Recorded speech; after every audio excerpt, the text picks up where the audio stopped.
Hello friends, मैं अभी मौर्य आप लोगों का एक बार पुनः स्वागत करता हूं अपने इस YouTube फैमिली में।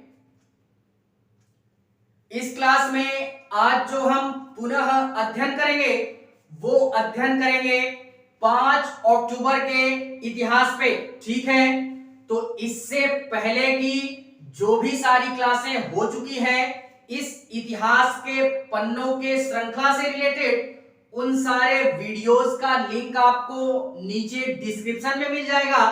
वहां से जाकर के आप सहजता पूर्वक उन सारी क्लासों को अटेंड कर लीजिएगा एंड तत्पश्चात आकर के इस क्लास में क्या कीजिएगा, विजिट कीजिएगा। ठीक है, बाकी आज जो हम बात करेंगे वो देश और दुनिया से जुड़ी हुई ऐसी घटनाएं होंगी जो कि 5 अक्टूबर के इतिहास में हमेशा और हमेशा के लिए दर्ज होकर के रह गई। ठीक है, तो क्लास में पूरी एकाग्रता के साथ में बने रहेंगे मेरे साथ में और घटनाओं का आनंद लेते हुए देखते हैं हम 5 अक्टूबर का इतिहास। 5 अक्टूबर देखते हैं। 5 अक्टूबर 5 अक्टूबर 1524, 5 अक्टूबर 1524 ये वो तारीख है कि ये भी अपनी एक अलग पहचान के साथ में इतिहास में आज क्या है, दर्ज है। एक हम लोगों ने अगर यार हिस्ट्री का हम लोगों ने अध्ययन किया होगा बड़े ही बेहतरीन तरीके से, तो कहीं ना कहीं इनका नाम जरूर सुना होगा।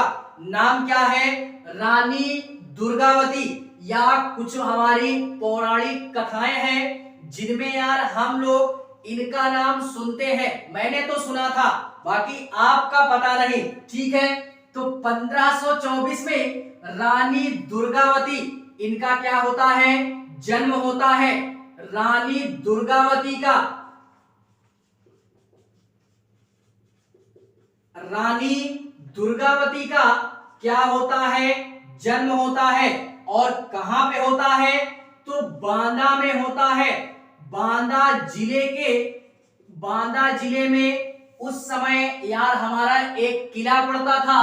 ये आज है या नहीं इसके साक्ष्य हमको प्राप्त नहीं होते हैं, लेकिन हाँ एक तरीके से ये जरूर बोल सकते हैं कि साक्ष्य हमको मिला, तभी इतिहास में आज इस घटना का बाकायदा वर्णन किया गया है।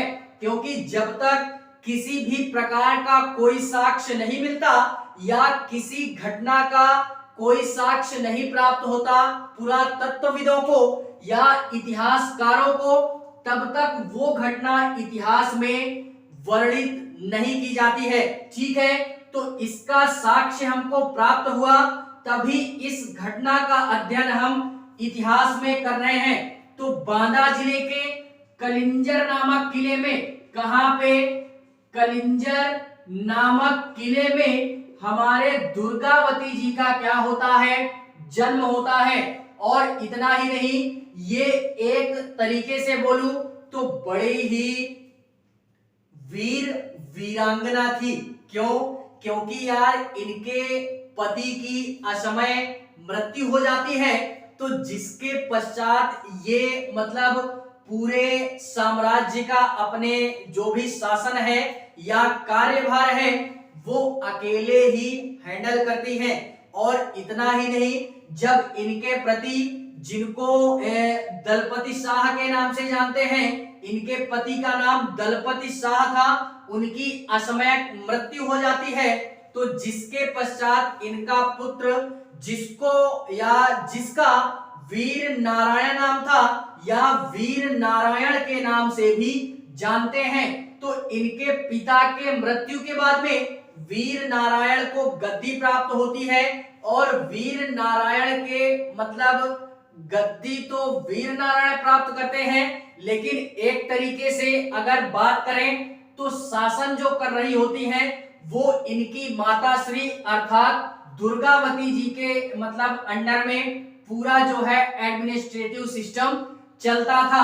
और इतना ही नहीं, इन्हीं सारी कार्यों को देखते हुए, इन्हीं सारे कार्यों की सराहना करते हुए रानी दुर्गावती का नाम आज इतिहास में हमेशा और हमेशा के लिए दर्ज करके रख दिया गया।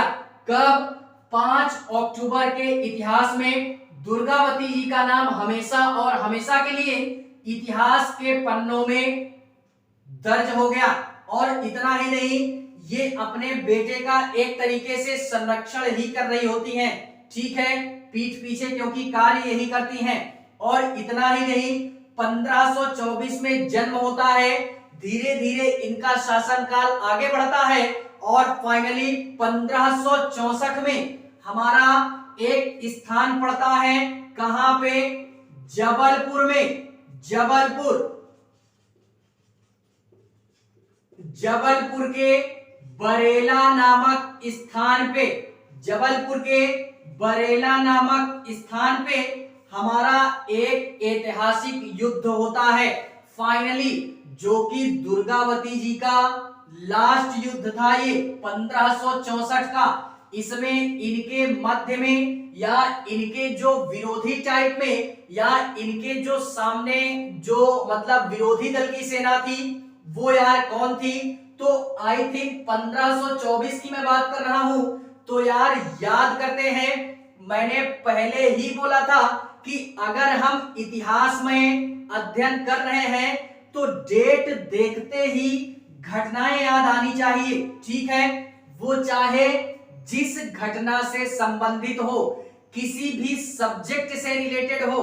अगर तारीख दिख गई तो किसी भी सब्जेक्ट से रिलेटेड हो वो हमको घटना याद आनी चाहिए, चाहे पॉलिटी हो या हिस्ट्री हो, जियोग्राफी हो, किसी भी सब्जेक्ट में अगर डेट दिखाई देती है तो घटना याद होनी चाहिए। तो ये 1524 में इस समय दिल्ली सल्तनत पे किसका शासन था? वो था हमारा मुगलिया सल्तनत का, यानी बाकायदा मुगल सल्तनत दिल्ली सल्तनत में शासन कर रही थी। तो इसी में 1524 में आक्रमण होता है कलिंजर के किले की तरफ, जो कि दुर्गावती जी के मतलब शासनकाल में होता है। और मुगलों की तरफ से जो हमारा अटैक करता है वो हमारा एक तरीके से बोले तो मुगलिया सल्तनत का एक बहुत ही वीर योद्धा था, जिसको हम आसफ खां के नाम से भी जानते हैं, आसफ खां के नाम से। तो इसके साथ में दुर्गावती जी का क्या होता है, यानी आमना सामना होता है। और इतना ही नहीं, ये मतलब आसफ खां इनको क्या कर देते हैं? पराजित कर देते हैं। और दुर्गावती जी 1564 में क्या हो जाती हैं? पूरी तरीके से वीरता को प्राप्त हो जाती हैं, ठीक है। और इन्हीं सब को देखते हुए यार आज भी एक तरीके से जबलपुर में इन्हीं के नाम से एक विश्वविद्यालय की स्थापना की गई, जिसको रानी दुर्गावती विश्वविद्यालय के नाम से जाना जाता है, या आज भी ये प्रचलित है। और इन्हीं सारे चीजों को देखते हुए या इन्हीं सारे अदम्य साहस को देखते हुए दुर्गावती जी के नाम पे जो भी हमारी इंडियन गवर्नमेंट है या जो भारत सरकार है वो यार 1988 में एक डाक टिकट भी इन्हीं के नाम से क्या करती है? जारी करती है। तो इस कारणवश ये जो तारीख है हमारी 5 अक्टूबर 1524 की, ये बाकायदा आज इतिहास में क्या हुई? अमर होकर के रह गई, वो भी हमेशा और हमेशा के लिए। बात करते हैं 5 अक्टूबर 1902 की बात करते हैं। 1902 ये भी एक ऐसी तारीख है, फिलहाल में मेरे हिसाब से उतनी इंपॉर्टेंट नहीं है, लेकिन फिर भी इतिहास में अगर ये घटना घटित हुई है तो यार हम भी अध्ययन कर ही लेते हैं, ठीक है। इसमें हमारे एक क्या बोलते हैं? रे क्रॉक, ये नाम याद रखना, रे क्रॉक, इनका क्या होता है? रे क्रॉक का हमारे निधन होता है, निधन होता है। ये थे कौन? रे क्रॉक जी। तो ये यार एक तरीके से बोले तो रे क्रॉक सॉरी इनका जन्म होता है, निधन नहीं होता, जन्म होता है। रे क्रॉक का जन्म होता है, कहां पे होता है? वनोन मिल्स में होता है या नवोन वाइल्स में होता है। ठीक है, तो याद रखना है ये इलोन वाइन्स में होता है, ये नाम याद रखना है। इलोन वाइन्स में हमारे रे क्रॉक का जन्म होता है। और इतना ही नहीं यार, ये थे कौन? तो हम लोगों ने नाम सुना होगा, बहुत ही जानी मानी कंपनी हमारी, जिसको हम या रेड क्रॉक फ्रेंचाइजीज ऐसे करके फ्रेंचाइजीज वगैरह यार हमारी कुछ इंडस्ट्रियां हैं जिसकी बड़ी बेहतरीन तरीके से इन्होंने स्थापना की थी और अंतरराष्ट्रीय स्तर पे इसका प्रचार और प्रसार किया था। तो ये एक व्यवसायिक के तौर पे भी जाने जाते हैं, फ्रेंचाइजी वगैरह की ये स्थापना करते हैं। और पहली बार दुनिया में ये फ्रेंचाइजी रेस्तरां वगैरह कहां स्थापित होता है? तो वो शिकागो में होता है। कहां पे? शिकागो में। किसके द्वारा किया जाता है? रे क्रॉक के द्वारा। और इतना ही नहीं, 1950 के दशक में, ये यार 1950 के दशक में जब ये इससे जुड़े नहीं थे, फ्रेंचाइजी वगैरह से जुड़े नहीं थे, तो प्रथम विश्व युद्ध के पश्चात में ये कम से कम 17 सालों तक यार एक मामूली से सेल्समैन के तौर पे इन्होंने क्या किया? कार्य किया। ठीक है, इसी कारणवश 5 अक्टूबर 1902 की जो तारीख है, ये बाकायदा आज इतिहास के पन्नों में दर्ज होकर के रह गई। बात करते हैं 5 अक्टूबर 1944 की बात करते हैं। 5 अक्टूबर 1944 यह भी एक ऐसी तारीख है कि जो यार इतिहास के पन्नों में हमेशा और हमेशा के लिए इतिहास इसका साक्षी बन करके रह गया। एज अ 5 अक्टूबर 1944 के तौर पे क्या होता है कि इसमें हम यार लगाते हैं, थोड़ा सा स्टार लगाते हैं, 2 स्टार लगाते हैं। कैसे? कि पहली बार महिलाओं को मतदान का अधिकार मिला था। इस कारणवश ये जो हमारी घटना है 1944 की, ये इतिहास में हमेशा और हमेशा के लिए दर्ज होकर के रह गई। यानी फ्रांस में पहली बार महिलाओं को मतदान का अधिकार मिला था। इसी कारणवश ये जो तारीख है बाकायदा 5 अक्टूबर के तौर पे इतिहास में दर्ज होकर के रह गई। इससे पहले अगर बात करें तो चाहे जितना बड़ा लोकतांत्रिक या गणराज्य हमारा देश हो, लोकतांत्रिक गणराज्य वाला चाहे जितना भी मतलब बड़ा देश हो या छोटा देश हो, इससे पहले यार उन लोगों ने या इंडिया का पृथ्वी का कोई भी देश रहा हो यार, महिलाओं को इतनी बड़ी छूट नहीं देता था। क्यों?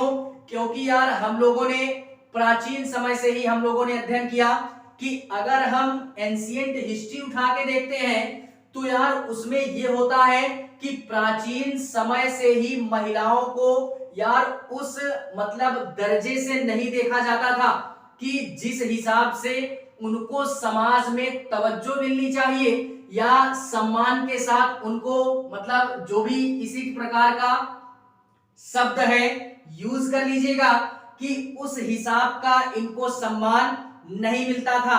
तो महिलाओं को बड़े ही हीन भावना के साथ में समाज में देखा जाता था, चाहे वो किसी भी क्षेत्र से रिलेटेड हो। पुरुषों की अपेक्षा महिलाओं को उतने कार्यों में या किसी भी एक चीज के हिस्से में या भागीदारी में कार्य करने की छूट नहीं थी एक तरीके से।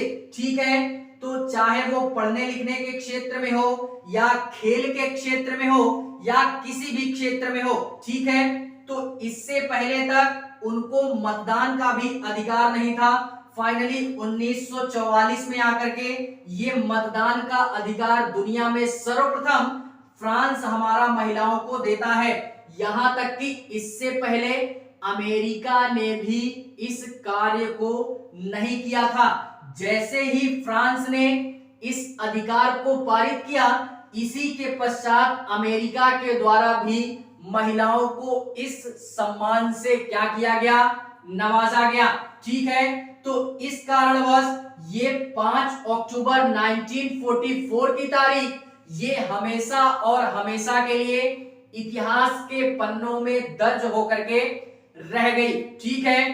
बात करते हैं इसी 5 अक्टूबर के इतिहास में कुछ अन्य घटनाओं की, जो कि हमेशा और हमेशा के लिए इतिहास इसका साक्षी बना हुआ है, ठीक है।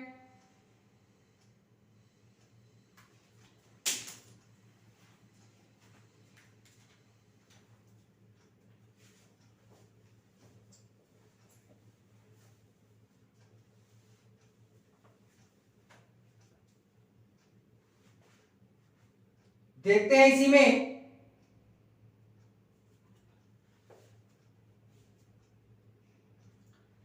5 अक्टूबर 1994 की बात करते हैं।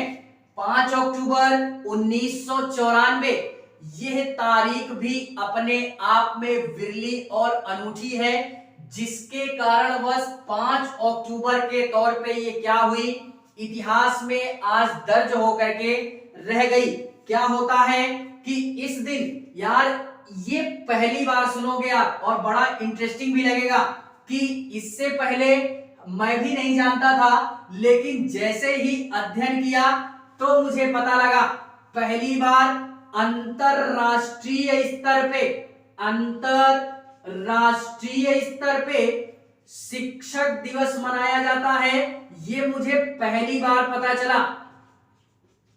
अंतरराष्ट्रीय शिक्षक दिवस, अभी तक केवल और केवल हम लोग 5 सितंबर को शिक्षक दिवस मनाते थे, लेकिन अब अगर जान गए हैं हम लोग तो 5 अक्टूबर को भी हम अंतरराष्ट्रीय शिक्षक दिवस क्या करेंगे, मनाएंगे। लेकिन उस शिक्षक दिवस का उद्देश्य कुछ दूसरा था, लेकिन क्या है कि थोड़ा सा मैच जरूर करेगा, लेकिन यहां से और वहां से काफी डिफरेंट मिलता है। और यहाँ का जो शिक्षक दिवस है एज अ 5 अक्टूबर, ये थोड़ा सा डिफरेंट है।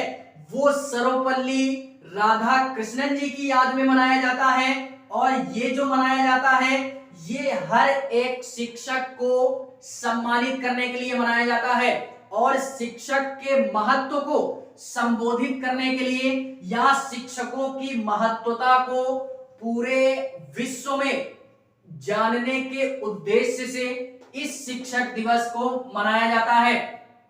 शिक्षक यार क्या करता है कि पूरे इंडिया हो या हमारा अंतरराष्ट्रीय स्तर पे हो या राष्ट्रीय स्तर पे हो, शिक्षक जो भी है इसका कार्य एक ही होता है कि अपने शिष्य को इतनी परिपक्वता के साथ में तैयार कर दे कि जो भी उसका शिष्य है, जिस भी दिन वो अपने लक्ष्य को प्राप्त करेगा, वो यार उस शिक्षक का या पढ़ाना एक तरीके से बोले सफल हो जाएगा, या तो तभी उसको हम एक तरीके से, मेरे हिसाब से, कि जब तक शिष्य यार क्या नहीं होता कि सफल नहीं होता है, तब तक उस व्यक्ति के शिक्षक होने का कोई महत्व नहीं।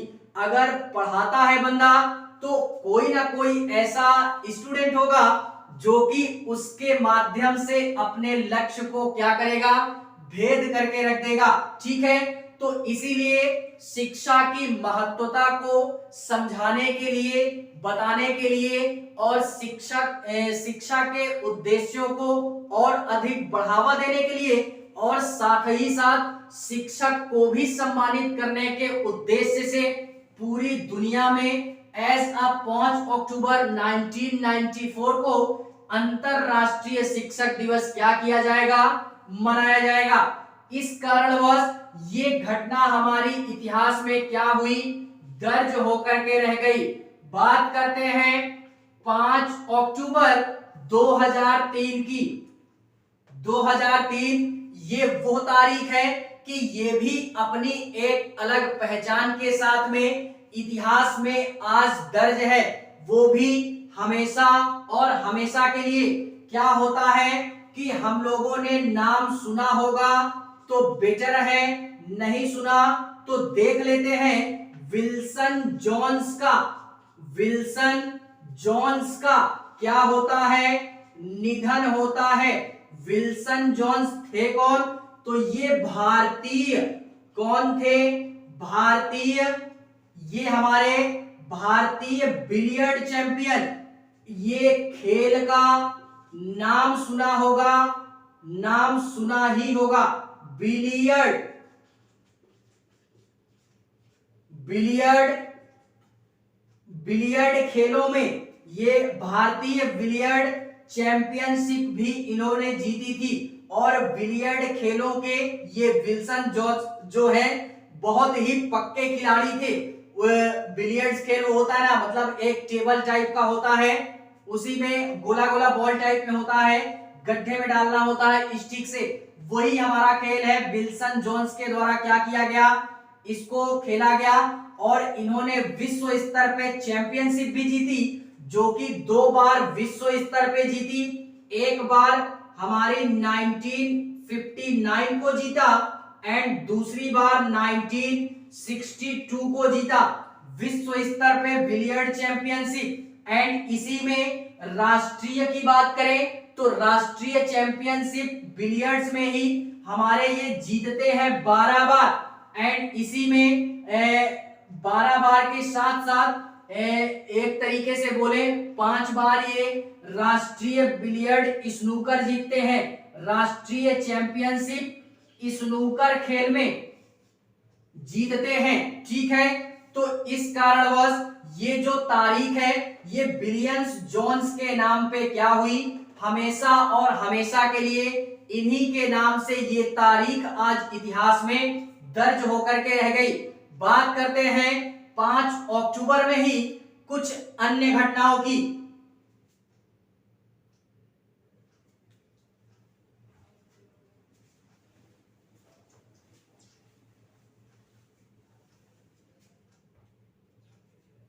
देखते हैं इसी में 5 अक्टूबर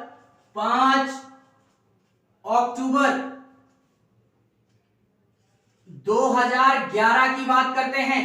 5 अक्टूबर 2011 ये वो तारीख है कि ये भी अपने आप में इतिहास में क्या है, साक्षी बनी हुई है एज अ 5 अक्टूबर के तौर पे।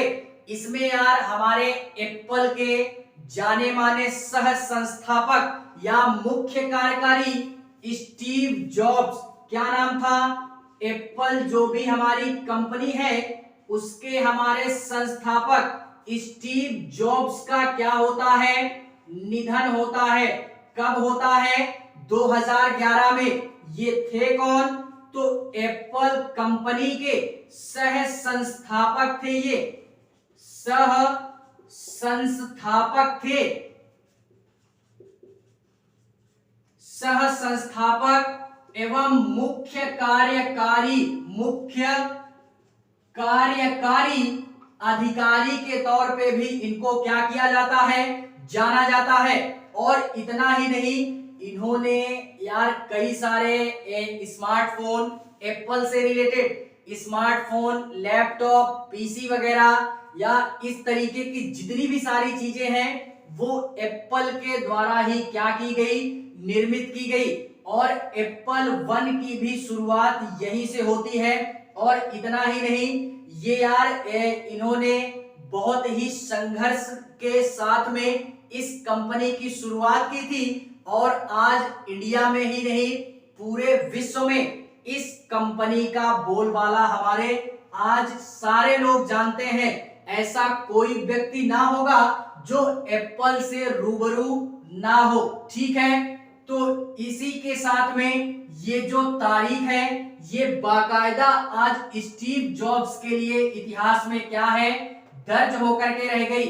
और इतना ही नहीं, ये जो स्टीव जॉब्स है ये यार भारत की यात्रा भी एक समय में इन्होंने की थी, केवल और केवल भारत को जानने के उद्देश्य से। और भारत यार किस लिए जाना जाता है, फाइनली भारत की जो स्पेशलिटी है जो किसी अन्य देशों में नहीं पाई जाती, भारत की सबसे बड़ी एक ही स्पेशलिटी है, वो है आध्यात्मिकता। यानी पूरी तरीके से भारत आध्यात्म ज्ञान के लिए पूरे विश्व भर में जाना जाता है और नंबर 1 पे जाना जाता है। इसी कारणवश इसी आध्यात्मिकता को जानने के उद्देश्य से स्टीव जॉब्स क्या करते हैं, भारत की यात्रा भी करते हैं। ठीक है, तो ये घटना भी हमको क्या करनी है, याद रखनी है। इसी 2011 में ही एक घटना हमें और याद रखनी है, क्या कि दुनिया का सबसे सस्ता टैबलेट इंडिया लॉन्च करता है, जिसको हम आकाश के नाम से भी जानते हैं। सबसे सस्ता लैपटॉप, सॉरी टैबलेट, सबसे सस्ता टैब इंडिया लॉन्च करता है। और किसके द्वारा लॉन्च करता है, तो एक हमारी कंपनी है जिसको वर्ल्ड वाइड कंपनी के नाम से या डाटा विंड कंपनी के नाम से भी जानते हैं। डाटा विंड कंपनी के माध्यम से इस टैब को लॉन्च किया गया। ठीक है, कब लॉन्च किया गया, 2011 में। सबसे सस्ता टैब था और इसकी जो सबसे कम प्राइस थी शुरुआती, वो 2250 रुपए की, महज और महज 2250 रुपए की कीमत में इस टैब की क्या रखी गई, प्राइस रखी गई। और सरकार को या गवर्नमेंट को इस कंपनी के द्वारा जो गवर्नमेंट को अवेलेबल कराया गया इस टैब का प्राइस वो कितना था, तो गवर्नमेंट के लिए ये प्राइस रखा गया 263 रुपया और आम पब्लिक के लिए 250 रुपए। ठीक है, तो इस घटना को भी हमें क्या करना है, याद रखना है बाकायदा। इन्हीं सारी घटनाओं की वजह से यार ये हमारा 5 अक्टूबर का इतिहास आज क्या है, बाकायदा इतिहास में दर्ज है। ठीक है, तो ये थी हमारी कुछ 5 अक्टूबर से रिलेटेड महत्वपूर्ण घटनाएं जो कि हमेशा और हमेशा के लिए इतिहास में दर्ज होकर के रह गई एज अ 5 अक्टूबर के तौर पे। क्लास अगर अच्छी लगे तो लाइक करें, कमेंट करें और हाँ, चैनल को सब्सक्राइब जरूर करें। बाकी मिलते हैं इसी इतिहास के पन्नों की श्रृंखला में किसी नए दिन के इतिहास पे। तब तक के लिए जय